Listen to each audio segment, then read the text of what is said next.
Okay students, तो हम लोग अब third class of addition polymer पढ़ने जा रहे हैं जिसका नाम है पॉलीडाइन्स। पॉली वर्ड क्या इंडिकेट कर रहा है कि ये एक पॉलीमर है।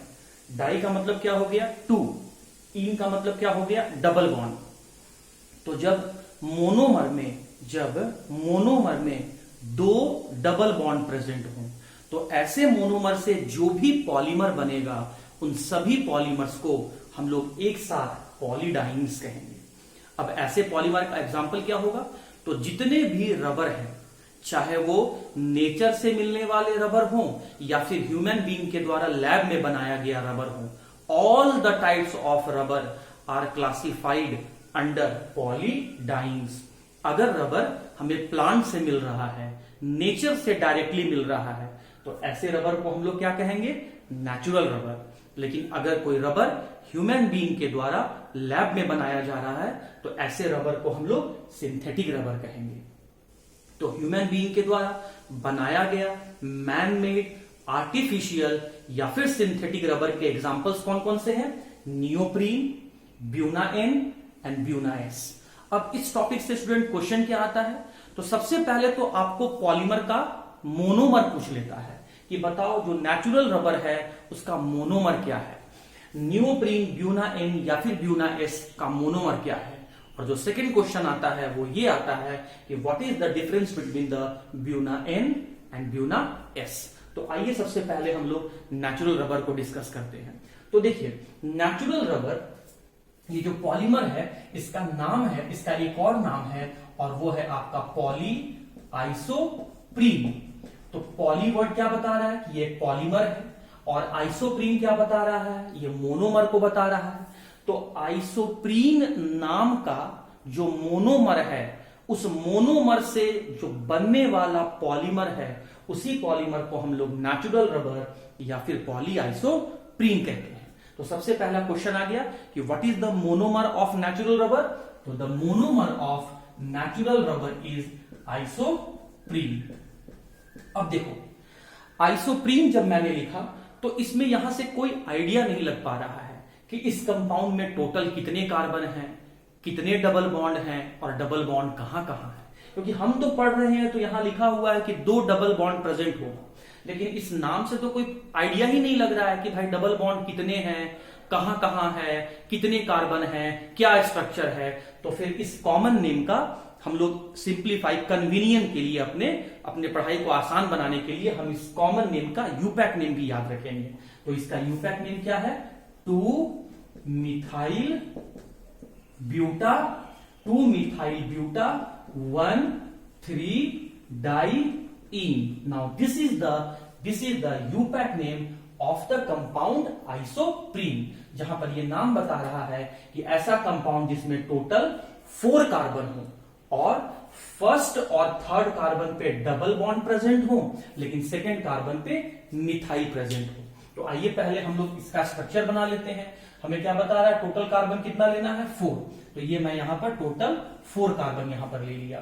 फिर क्या कहता है कि उस 4 कार्बन में से फर्स्ट और थर्ड कार्बन पे आप 2 बार 2 जगह पे डबल बॉन्ड बना दो। तो ये रहा फर्स्ट कार्बन, मैं डबल बॉन्ड बना दिया। ये रहा थर्ड कार्बन, ये मैं डबल बॉन्ड बना दिया। और जहां पर कोई बॉन्ड नहीं दिख रहा है वहां कार्बन कार्बन एटम के बीच में आप सिंगल बॉन्ड दे दीजिए। फिर क्या कहता है कि इस ब्यूटा में इस 4 कार्बन में से सेकंड वाले कार्बन पे मिथाइल ग्रुप को अटैच कर दो। तो ये रहा आपका सेकंड वाला कार्बन और इस सेकंड वाले कार्बन पर मैं मिथाइल ग्रुप को अटैच कर दिया। और जो मेन चेन का जो कार्बन है उस पे मैं हाइड्रोजन को अटैच कर दे रहा हूं ताकि कार्बन का टेट्रावैलेंसी भी पूरा हो जाए। तो यहां पर मुझे 2 हाइड्रोजन जोड़ना पड़ेगा, यहां 1 हाइड्रोजन, यहां तो कार्बन का चारों वैलेंसी सेटिस्फाइड है और यहां मुझे 2 हाइड्रोजन को ऐड करना पड़ेगा। तो इसी कंपाउंड का यूपैक नेम है 2-मिथाइल ब्यूटा 1,3-डाइईन या फिर इसी का नाम है आइसोप्रीन। अब देखिए स्टूडेंट, आप जो पॉलीमर बनाने जा रहे हो नेचुरल रबर, उसको बनाने के लिए आपने मोनोमर क्या लिया है? आइसोप्रीन। मतलब जो भी आप मोनोमर ले रहे हो वो सेम टाइप का ले रहे हो। तो इसीलिए हम लोग कह सकते हैं कि नेचुरल रबर जो है वो आपका होमोपॉलीमर है। क्यों बोला गया कि ये होमोपॉलीमर है? Because this polymer is formed from same type of monomer. फिर इसका नाम में देखो, इसके नाम में देखो, आपको इन लिखा हुआ है, डबल बॉन्ड आपको लिखा हुआ दिख रहा है, या फिर इसके स्ट्रक्चर में देखो आपको डबल बॉन्ड का प्रेजेंस दिख रहा है, डबल बॉन्ड आपको दिख रहा है। तो अगर किसी मोनोमर में, अगर किसी पॉलीमर के मोनोमर में आपको अनसैचुरेशन मतलब डबल या ट्रिपल बॉन्ड दिखे, तो वैसे मोनोमर से जो पॉलीमर बनेगा वो आपका एडिशन पॉलीमर होगा। तो इसीलिए नेचुरल रबर भी एडिशन पॉलीमर का एग्जांपल है, एडिशन पॉलीमर का एग्जांपल है। अब आता है स्टूडेंट थर्ड पॉइंट। अब थर्ड पॉइंट क्या है? थर्ड पॉइंट को देखो, यूज। तो रबर का यूज क्या है? तो रबर का जो सबसे कॉमन यूज है वो है student in making of rubber band. Rubber band बनाने के लिए हम लोग नेचुरल रबर का यूज करते हैं। उसके बाद सेकेंड यूज क्या है? Erasing material. जैसे कॉपी में लिखते समय, नोट्स बनाते समय अगर हमसे कुछ गलती हो जाता है, एरर हो जाता है, तो उस एरर को इरेज करने के लिए, उस गलती को मिटाने के लिए हम एक सब्सटेंस, एक मैटर यूज करते हैं, वही तो रबर होता है। तो इसका यूज होता है erasing material, in the form of the erasing material. और क्या यूज है इसका? In making of car and bike tyres, in making of car and bike tyres. तो ये सब यूज है स्टूडेंट नेचुरल रबर का। अच्छा, यूज तो बहुत सारे हैं, बट मैं ऐसे यूज को लिख रहा हूं जो जिसका यूज फ्रीक्वेंट टाइम्स है, नंबर ऑफ टाइम्स है, जिसको हम लोग बहुत कॉमनली देखते हैं या बार बार यूज करते हैं, इसीलिए मैं वैसे यूज को ही लिख रहा हूं। एग्जाम में भी वैसा ही क्वेश्चन पूछा जाता है, जो यूज, इसका यूज सबसे ज्यादा हो, जो बार बार जिस चीज का आप यूज कर रहे हो, जिसको आप बार बार देख रहे हो, वैसे का ही यूज आपसे पूछता है। खैर, अब ये पॉलीमर बना कैसे? तो चलिए आइए इसके रिएक्शन को देखिएगा, ध्यान से देखना। इसका रिएक्शन अगर नहीं समझे तो फिर आगे प्रॉब्लम हो जाएगा। देखो ध्यान से, मैंने सबसे पहले मोनोमर ले लिया। अब मोनोमर जो मैंने लिया, उससे अगर मुझे पॉलीमर बनाना है तो कम से कम ऐसा मोनोमर कम से कम तो 100 लेना होगा, और अगर लॉन्गर चेन बनाना है तो उसके लिए मुझे 100 से ज्यादा मॉलिक्यूल लेना होगा। तो 100 या 100 से अधिक मॉलिक्यूल के लिए मैं यहां पर मान लेता हूं कि मैं इसका n मॉलिक्यूल ले रहा हूं। तो इसे मैं कैसे पढ़ूंगा? n molecule of the unsaturated monomer isoprene. Isoprene. अब ये क्या करेगा? हम लोग यहां पर पेरोक्साइड ले लिए, कोई भी पेरोक्साइड ले सकते हैं, acetyl peroxide, tertiary butyl peroxide, या फिर आप यहां पे एसिटाइल पेरोक्साइड कुछ भी ले सकते हैं। और ये एसिटाइल पेरोक्साइड या फिर कोई भी पेरोक्साइड फ्री रेडिकल मैकेनिज्म से इन मोनोमर्स को आपस में कंबाइन करेगा। फ्री रेडिकल मैकेनिज्म से मतलब फ्री रेडिकल बनते हुए। फ्री रेडिकल क्या होता है स्टूडेंट? Unpaired electron. और फ्री रेडिकल बनता कैसे है? होमोलैटिक फिजन से। होमोलैटिक फिजन में हम लोग क्या करते हैं? बॉन्ड को डिसोसिएट करके जो भी इलेक्ट्रॉन आता है उसको हम लोग बराबर बराबर बांट देते हैं। और हम लोग कौन से बॉन्ड को तोड़ेंगे? जो वीक बॉन्ड होगा।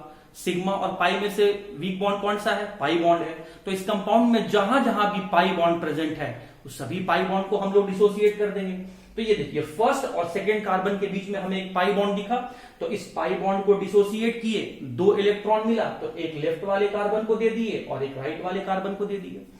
फिर ये हमें थर्ड और फोर्थ वाले कार्बन के बीच में पाई बॉन्ड दिखा, तो इस पाई बॉन्ड को डिसोसिएट किए और जो 2 इलेक्ट्रॉन मिला उसमें से ये हम लेफ्ट वाले कार्बन को और ये यहां पर राइट वाले कार्बन को दे दिए। अब क्या होगा कि ये सेकेंड वाला कार्बन अपने अनपेयर्ड इलेक्ट्रॉन को इस थर्ड वाले कार्बन के अनपेयर्ड इलेक्ट्रॉन से शेयर करेगा और यहां पर एक बॉन्ड का फॉर्मेशन हो जाएगा। देखिए मैं यहां पर बना रहा हूं, ध्यान से देखिएगा।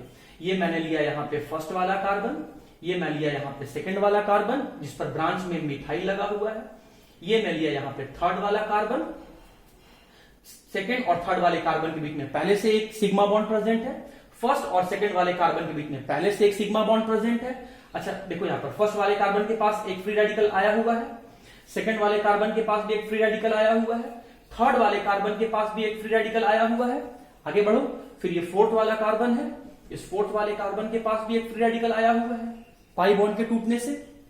अब देखो सेकंड वाले कार्बन का ये जो फ्री रेडिकल है अनपेयर्ड इलेक्ट्रॉन है, थर्ड वाले कार्बन के फ्री रेडिकल के साथ यहां पर इलेक्ट्रॉन को शेयर करके एक पाई बॉन्ड का फॉर्मेशन कर लेगा। बिल्कुल वैसे ही ये फर्स्ट वाला कार्बन अपने पीछे वाले कार्बन से इलेक्ट्रॉन को शेयर करके यहां पर ये बॉन्ड का फॉर्मेशन कर लेगा। वैसे ये जो फोर्थ वाला कार्बन है ये अपने आगे वाले कार्बन से इलेक्ट्रॉन को शेयर करके एक बॉन्ड का फॉर्मेशन कर लेगा। तो ऐसा स्ट्रक्चर रिपीट होते चला जाएगा और एक पॉलीमर का फॉर्मेशन हो जाएगा। जितना नंबर तुम मोनोमर का लिया होगा ऐसा स्ट्रक्चर उतना टाइम रिपीट होते जाएगा। मैं n मॉलिक्यूल लिया हूं तो n टाइम रिपीट होते जाएगा, तो मैं उसे यहां पर n टाइम लिख दिया। अब बात आया स्टूडेंट इसका नाम का, तो ये पॉलीमर है तो इसके नाम में पॉली वर्ड तो आएगा ही आएगा। उसके बाद जो मोनोमर का नाम होगा उसके मोनोमर को नाम को हम लिख दिए, तो ये आ गया आपका आइसोप्रीन। इसी पॉली आइसोप्रीन को हम लोग नेचुरल रबर कहते हैं, नेचुरल रबर कहते हैं, नेचुरल रबर कहते हैं। जैसा ये शुरू में था स्टूडेंट वैसा मैं बना देता हूं आपको समझाने के लिए। मैं यहां पर फ्री रेडिकल बनाया था, ये स्टार्टिंग में ऐसे था, फर्स्ट और थर्ड कार्बन पे डबल बॉन्ड, तो ये बन गया स्टूडेंट। तो ध्यान रखना है आपको कि नेचुरल रबर का दूसरा नाम क्या है, पॉली आइसोप्रीन, मोनोमर क्या है आइसोप्रीन, और आइसोप्रीन का यूटैक नेम क्या है 2-मिथाइल-ब्यूटा-1,3 डाइन। तो हम लोग कह सकते हैं आइसोप्रीन या फिर two methyl buta one three diene is the monomer of natural rubber. एक ही तरह के मोनोमर के मिलने से बना है इसीलिए होमोपॉलीमर। इसके मोनोमर में डबल बॉन्ड प्रेजेंट है इसीलिए ये जो पॉलीमर है वो एडिशन पॉलीमर है। यूज मैंने आपको बता दिया। फॉर्मेशन के लिए मैंने क्या किया, जहां जहां पाई बॉन्ड है उसको होमोलाइटिकली क्लीव करके फ्री रेडिकल बनाया। वो फ्री रेडिकल आने वाले फ्री रेडिकल इलेक्ट्रॉन को शेयर करके बॉन्ड का फॉर्मेशन कर लिए, और इस तरीके से ये आपका पॉलीमर का नेचुरल रबर का फॉर्मेशन हो गया। स्टूडेंट अभी मैं यहां से 2 और ऐसा पॉइंट बताने जा रहा हूं जो कॉम्पिटिटिव एग्जाम में कई बार पूछा गया है। आइए उस पॉइंट को पहले हम लोग देख लेते हैं।